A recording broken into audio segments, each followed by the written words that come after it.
Okay, and welcome to my mid-season review. I'm gonna be looking over the teams and the drivers and ranking them. So yeah, this is the summer break.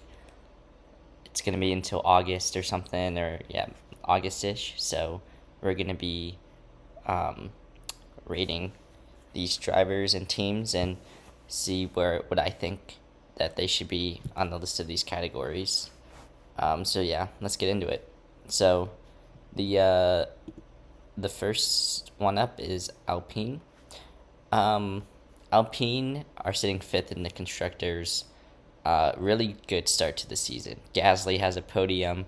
Colapinto is, scoring points at a number of races. So, um, really good from a team that was 10th last year. Um, the Mercedes power unit, good chassis. They haven't really made any improvements though throughout the season, like some other teams, but still, fighting for points.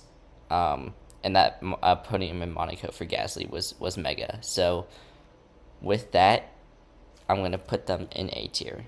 Um, you know, just from where they were earlier or last year to now is a big step. So good for them.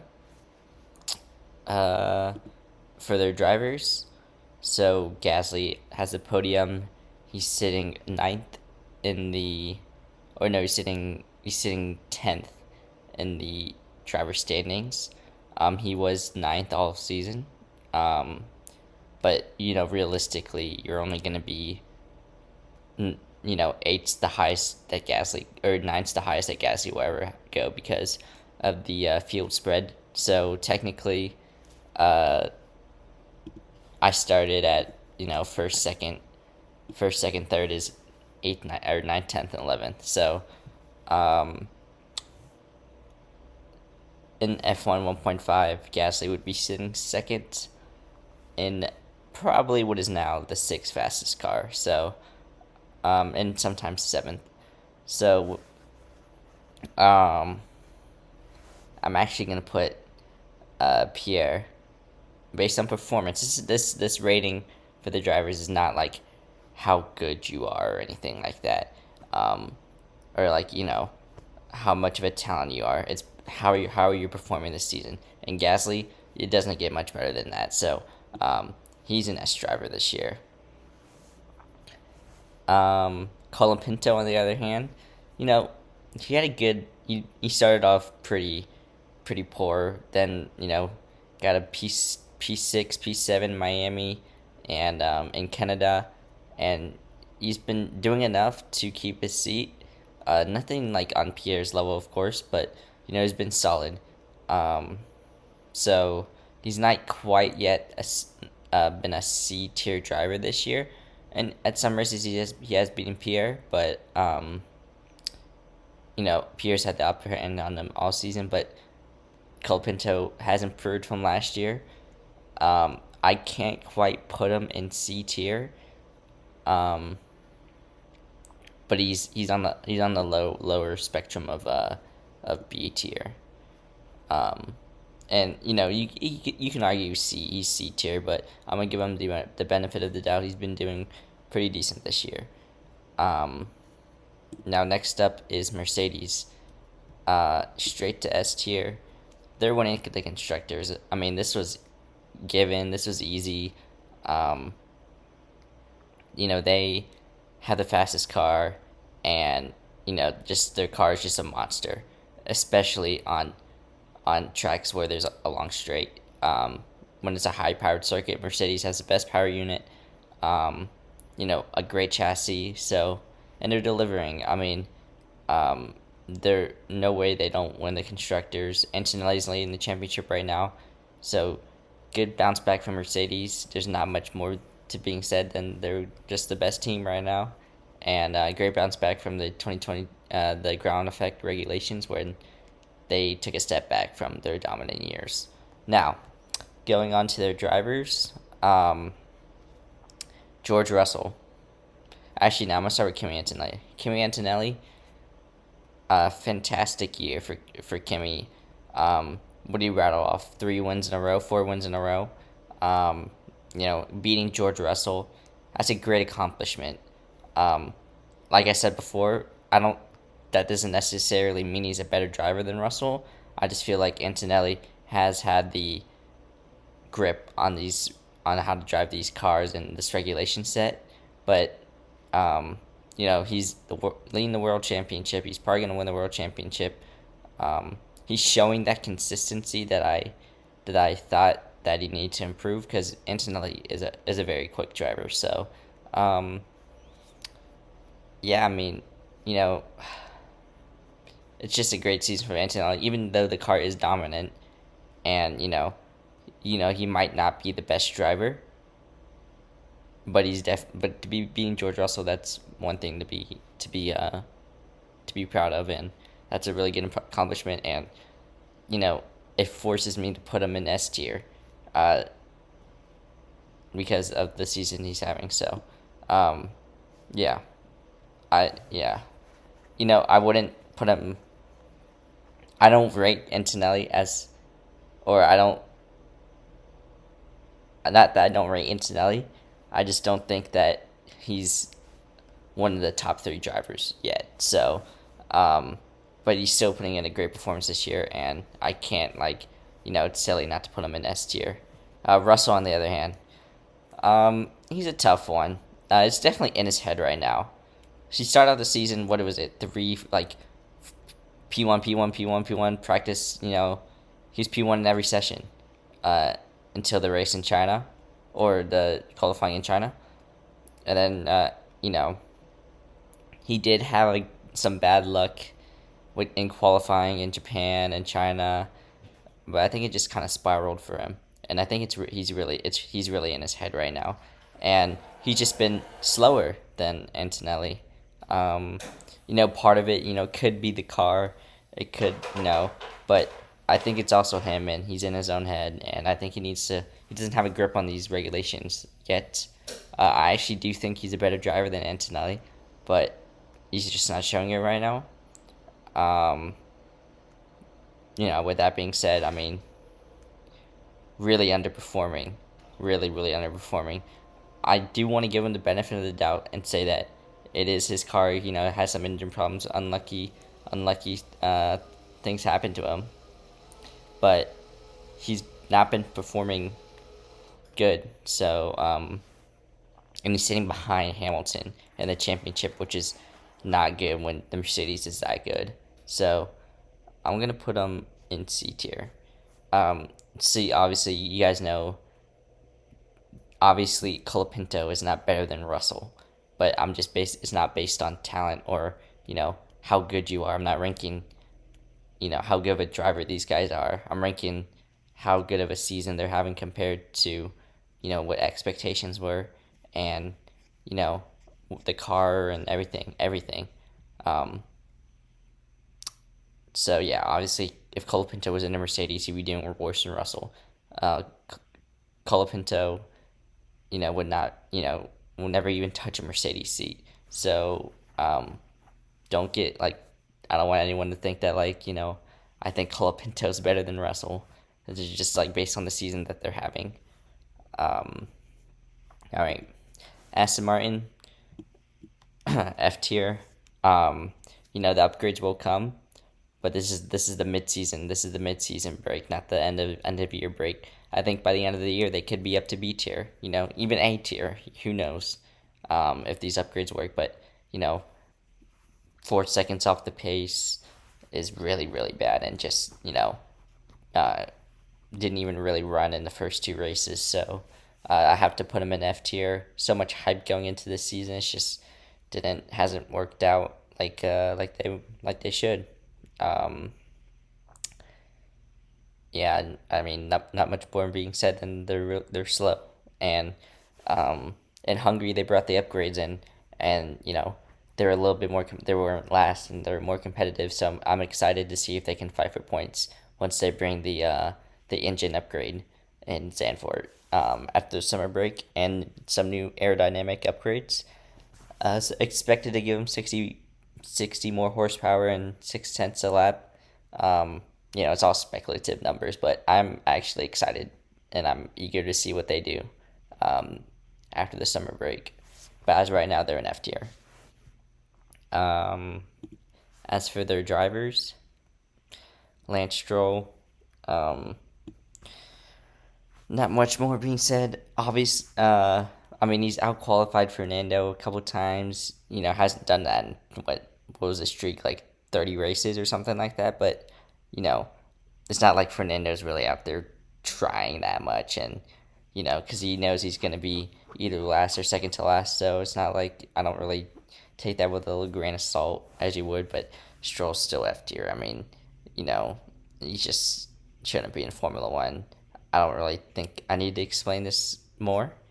Obviously, I don't think he's as terrible as people make him out to be. It's just, he's just the drivers are so strong now in Formula One. Stroll just stands out. I mean, when he was younger, he had a lot of potential, and I thought he was actually pretty decent when he was at Williams and Racing Point the first couple of years. So, but just now, I don't think he has the motivation to in Formula One right now. So, um, yeah, Alonso, you know, I mean, decimating Stroll qualifying and in the race. I mean, there's not much more he can do.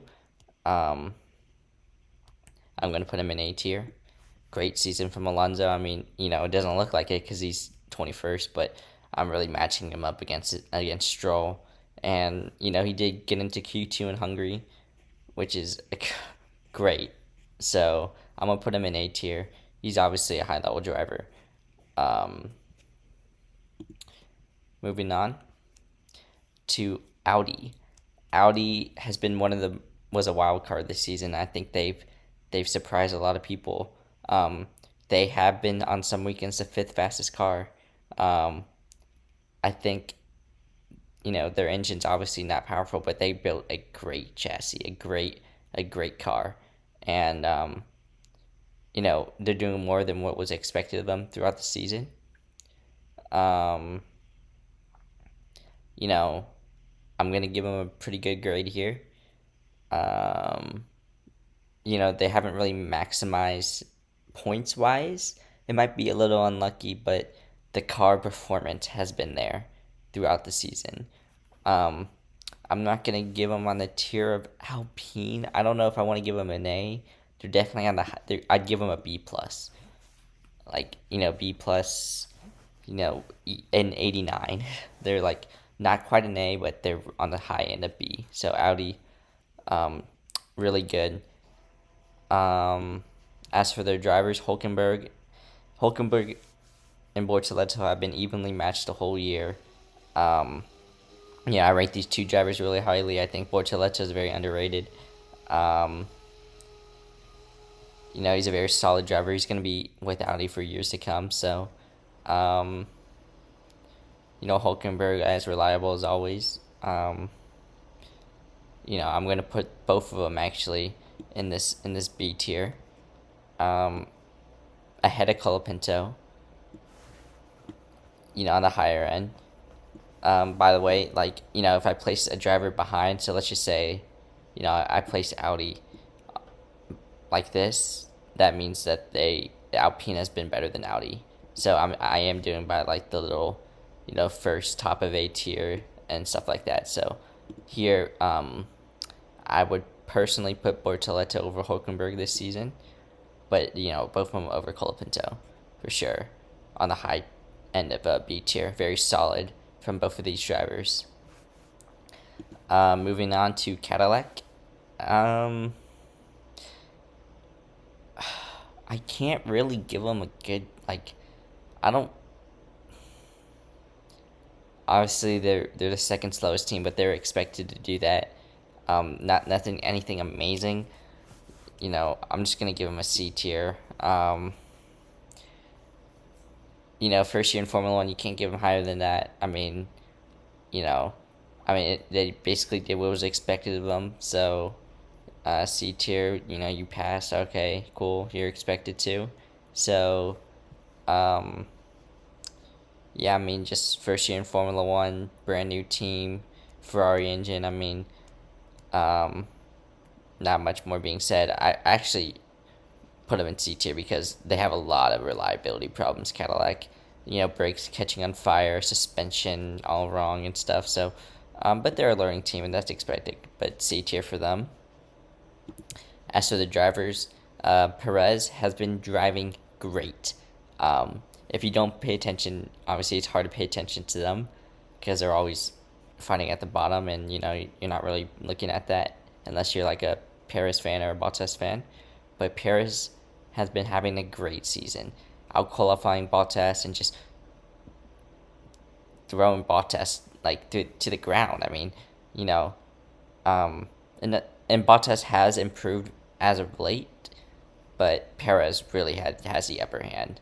Um, and people were saying at the start of the year that Bottas would sweep Perez, and that's just I knew that wasn't gonna happen.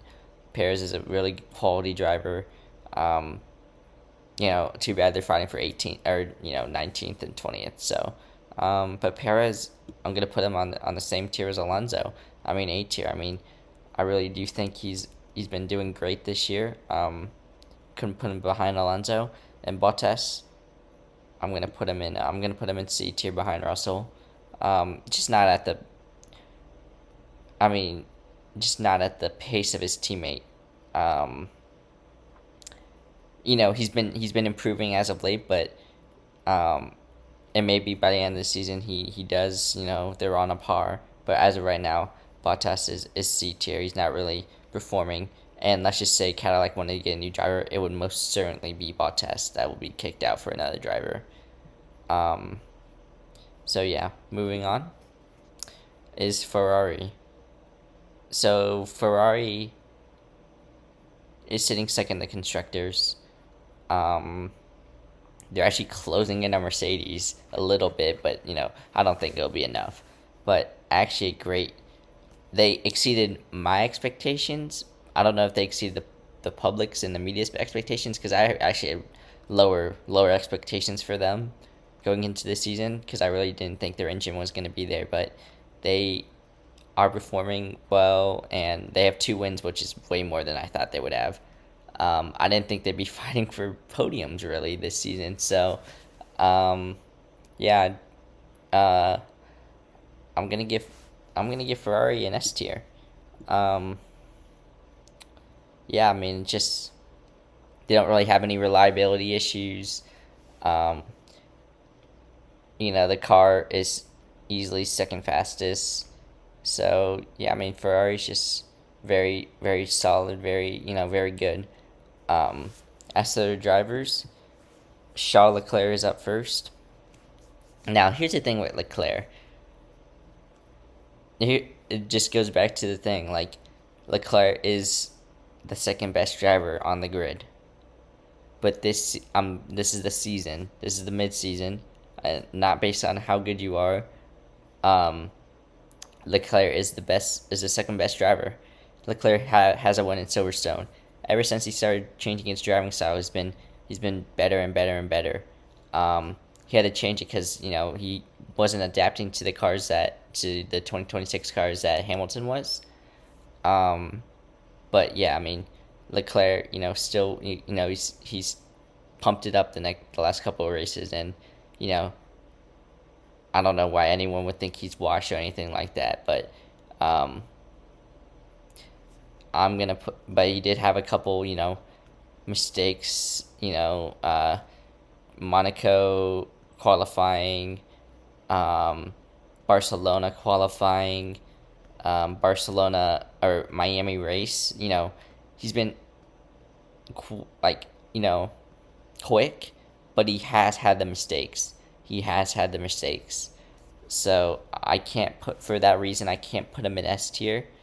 Um, I'm gonna actually put him in A tier. Um, I'm gonna put him.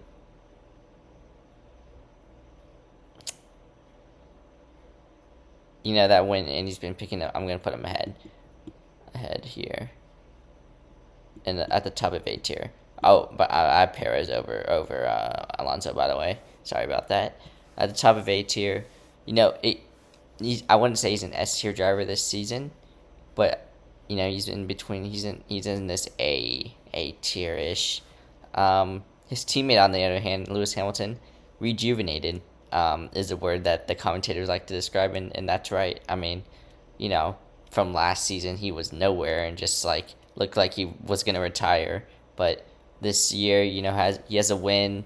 He's sitting second in the drivers, which is astonishing. I really didn't think that was gonna happen. He's been beating Leclerc, um, you know, this season more than he did last season. I mean, they were close. They're close right now, but Hamilton has had the upper hand on Leclerc over the course of the season, and he has a win in Barcelona, and he's constantly, fighting for podiums. So I think that's really good for Hamilton, and I think he's having a great year. Yeah, this is an easy one. He's in S tier this year. Um, yeah, I can't stress enough though. Obviously, Leclerc. I think Leclerc is a better driver than Hamilton at this stage, but I'm basing this on the season. Just want to get that forward. That's why Antonelli's behind Gasly. Um, Now going on to Haas or Haas.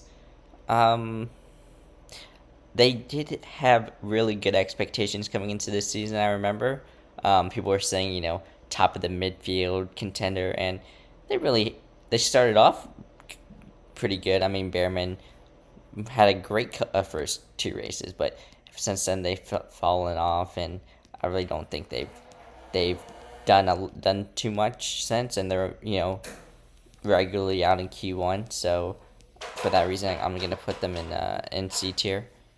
Um, not they're not like terrible, but a little underwhelming. So if there was a D tier, I'd put them there, but I'm gonna put them behind the Cadillac because I think they underperformed compared to expectations. Um, they have a situation to clear up with, who's going to be driving with them next year. So we'll see about that during the summer break. And on to the drivers. Ollie Behrman, he's been great this year. I mean, obviously, beating Ocon once again. And at the start of the year is really good. First two races, he was putting in great performances. He was sitting, seventh or eighth or whatever it was, for a little bit at the start. The cars obviously held him back, but he's still having a great year, and for that reason, I'm gonna put him in A tier, right here, just behind Perez, and first teammate Ocon. Ocon has been destroyed by Behrman once again. He's on the hot seat this year for a seat. He's not quite at Stroll level, but he's definitely at the bottom of the C tier behind Bottas. So he really needs to pick it up. Actually, I don't even know if he can anymore because they're going to make a decision about the drivers over the summer break. Ocon, needs to pick it up. He has, 2 points to Behrman's 18. So, yeah. He's in the bottom of C tier. McLaren. McLaren is has been decent. I mean, nothing really special about them this year. I mean, not really exceeding expectations, not really underperforming, just kind of meh, anonymous. So for that reason, I'm gonna put them in B tier. Um, Norris to get a win in Hungary, but other than that, it's just a little. I don't know. It just doesn't. Is not up to par, I guess. Um. So yeah, I don't think that they have got the. You know, they're just like mad. They're just like been anonymous kind of the entire season until Hungary. Have a little reliability issues. From the Mercedes engine. So, yeah, just nothing outstanding from McLaren this year, coming from the constructors champions last year. Um, for their drivers, Norris. I don't like Norris, but he has been incredible this year. He's making Oscar Piastri look like a number two driver.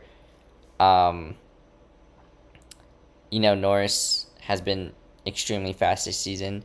I don't want to give too much into it on this first set of regulations, especially when there's a big jump from last year, someone's performance last year to this season, because it might take some drivers a little bit longer to adapt to the regulations. But Norris has been out and out faster than Piastri every single race, and Norris is faster than Piastri dating back to last year too.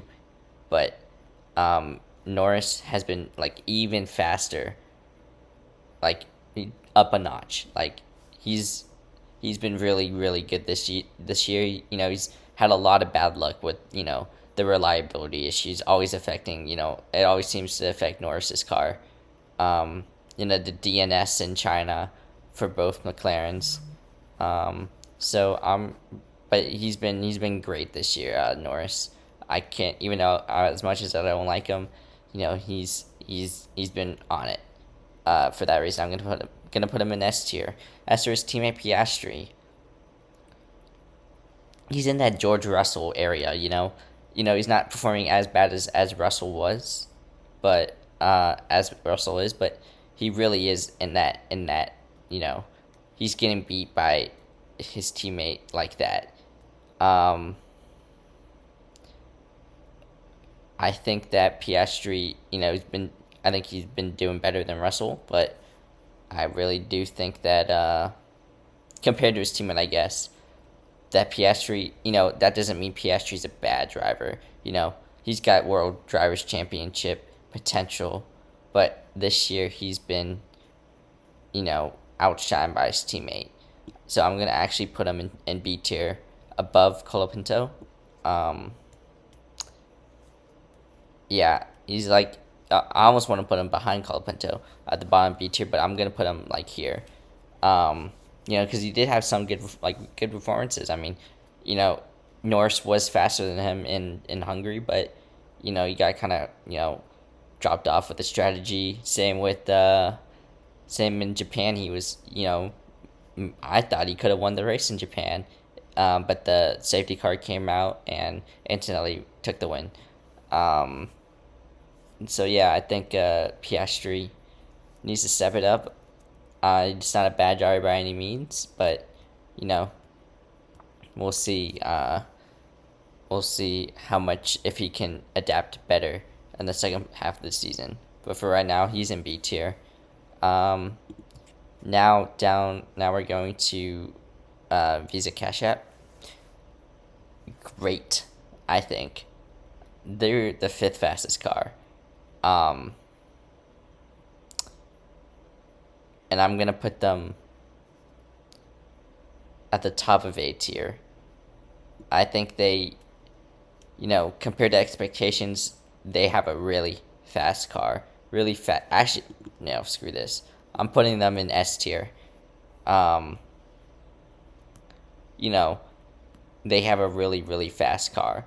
Um, the the uh, the Ford engine and the Red Bull engine is meshing perfectly with their chassis. I mean, you know, it's not that they have outstanding driver lineup either. Lindblad and Lawson are both quality drivers, but um,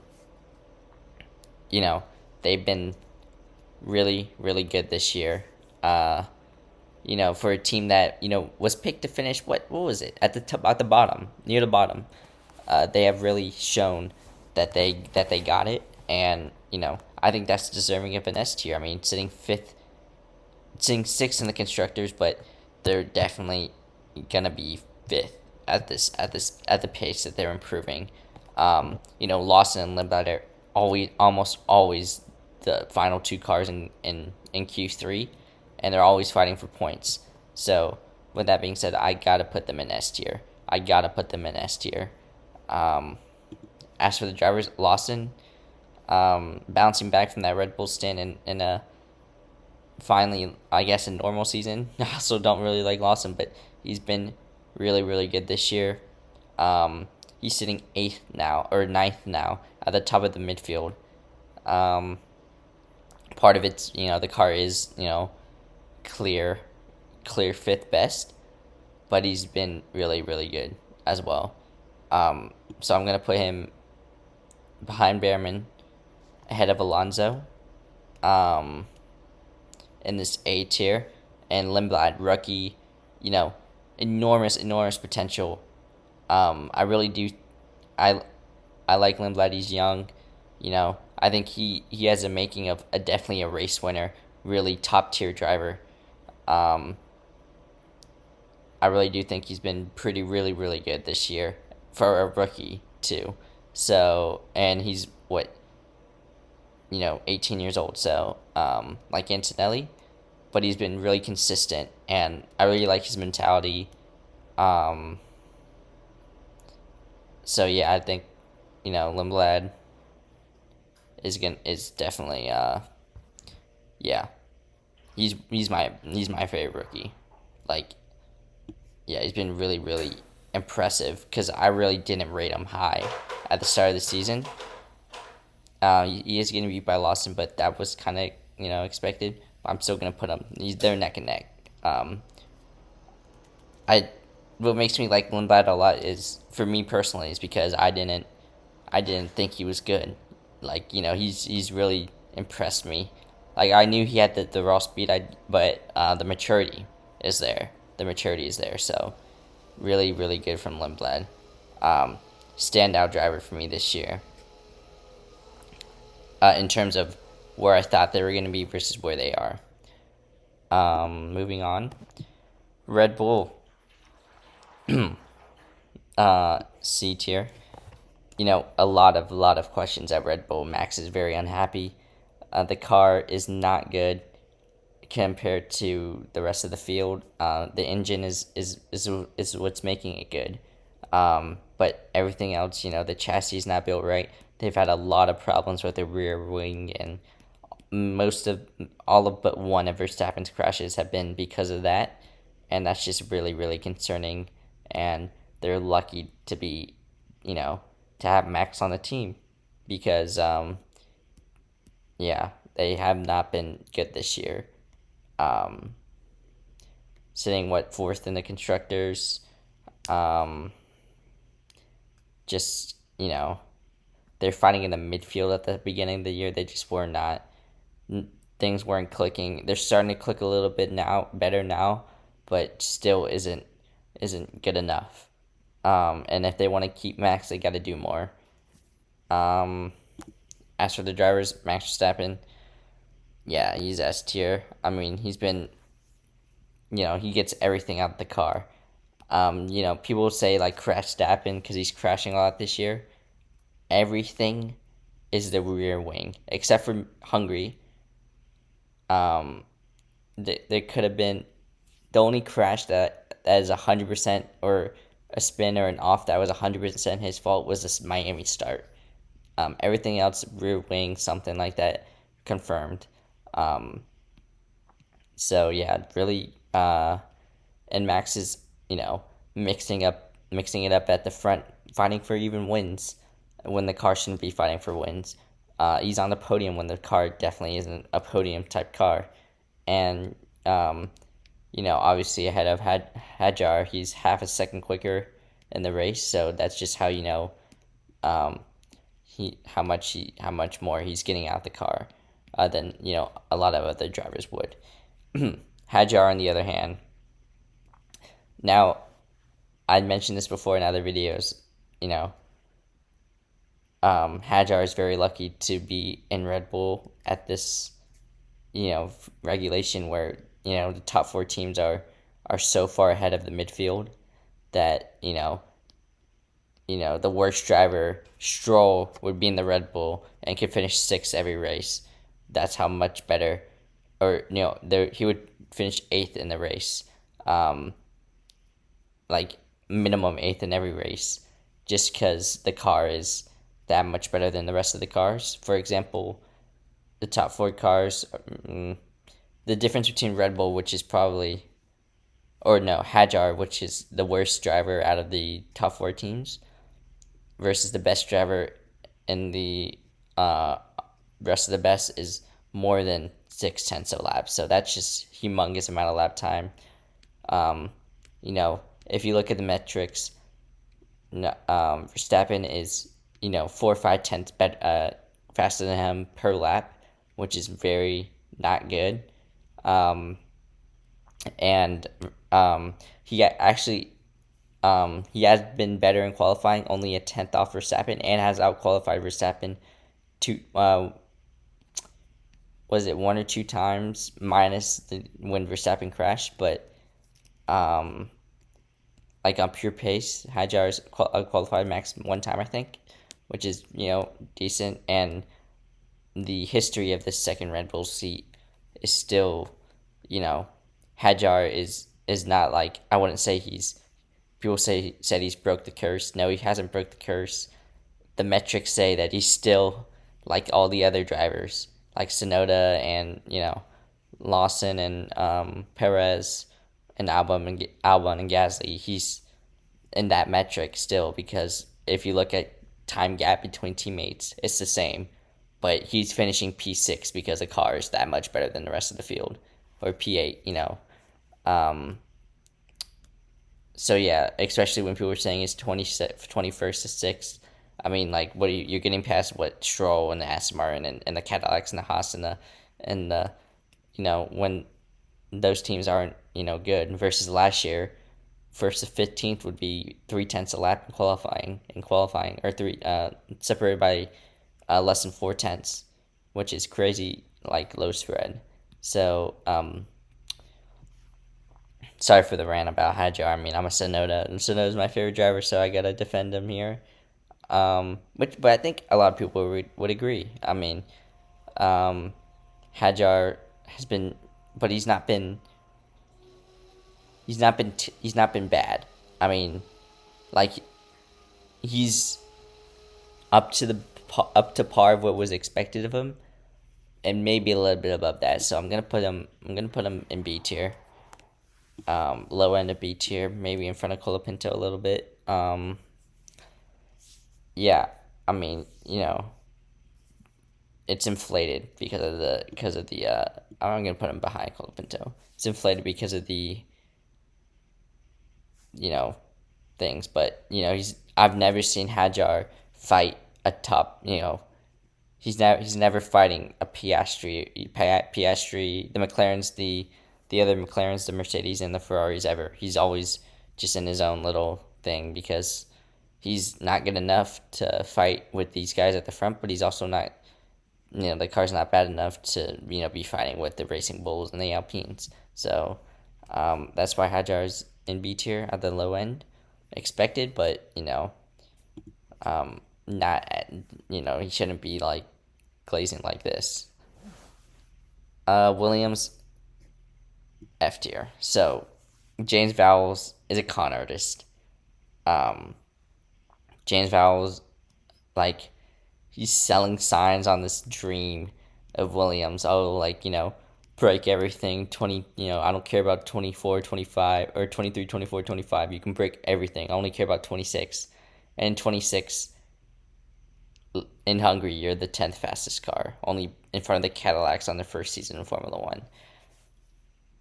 If I was Carlos Sainz, I'd be calling up Audi right now and jumping ship. Williams is the biggest disappointment in Formula One. I mean, they suck.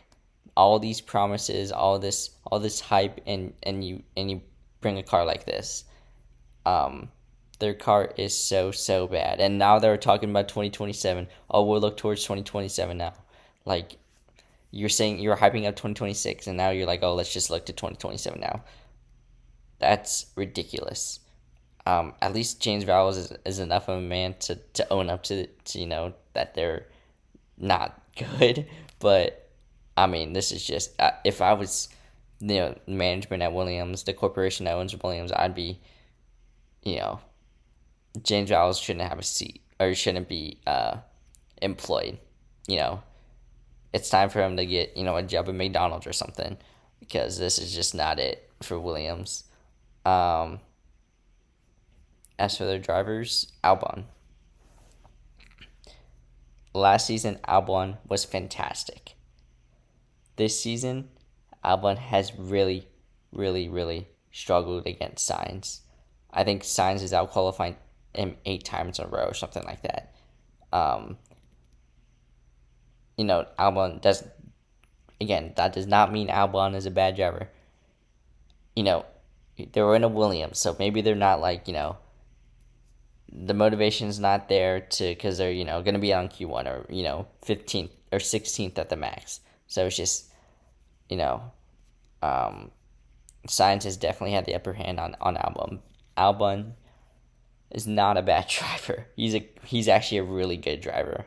I rate him really high, not because he's Thai.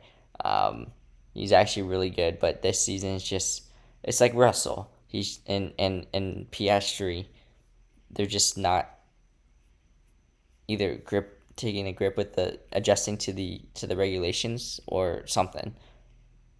Um, but yeah. Um, yeah, Albon. Uh, he's a tough one to place. I'm gonna place him at the bottom of B tier. He's not been absolutely horrendous, but really just hasn't had the pace of Sainz all year. And for Sainz, really good. He's an A tier. Yeah, I'm gonna put him here in front of Behrman. Sainz, don't mistake. What he did in Hungary, uncalled for. What is he doing? He needs to apologize, but he's been really good. He's really fast all season. He was 5/10 a lap quicker than Albon in Spa. That is crazy. So, really, really good from Sainz. So, that's it for my 2026 midseason rankings. Here's the list, and yeah, thank you guys.